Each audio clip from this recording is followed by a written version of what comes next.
Hey there, everybody. I'm WCBI meteorologist Trevor Burchett. A pretty nice Saturday night in store for us. Much of us going to get down into the upper 60s. Some of us might get down into the mid 60s, especially in those outlying areas. But for everybody, a calm and quiet night. A really nice night for some stargazing. Tomorrow, basically the same story as today. Lots of sun. Temperature's going to get up into the low to possibly some mid 90s, depending on how far south you are. We'll top out around 91 here in Columbus. Maybe a sprinkle or two in the afternoon, but most everybody is going to stay dry with plenty of sun. That sprinkle is going to be the exception, not the rule.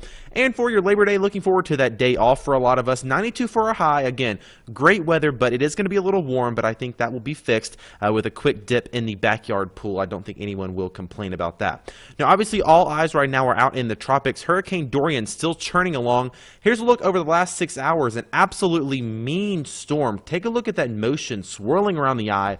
A very well-defined storm. When you see a storm that's symmetrical and in that circular shape with that very well-defined eye, and especially once you get those swirls of convection around the eye, that is indicative of a very strong hurricane, and unfortunately it looks like it could continue to strengthen. Here's a look on the visible satellite, what it looks like from space. Right now, a Category 4 storm. This was as of 1 o'clock, so this could go up through the afternoon and evening hours. Max winds right now of 150 miles an hour.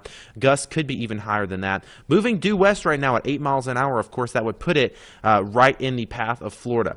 Now, the good news is there is some good news coming out of this. It looks like the storm is going to start to curve north right before it makes a direct landfall in Florida. That's still not out of the question, but all signs are pointing that it's going to take that northward turn before making a landfall. That's still not the best news, though, because the center of the storm, even though it might not make an official landfall, still plenty of impacts being felt anywhere from Miami up north through Jacksonville, the Georgia coast, South Carolina coast, North Carolina coast, all going to feel effects from this in the way of storm surge, gusty winds, possibly some flooding issues, and of course, when you deal with these hurricanes, you could see some damage from the winds. So a little bit of good news there. It looks like the worst of the storm is going to stay offshore, but still plenty of impacts going to be felt for our friends down in Florida.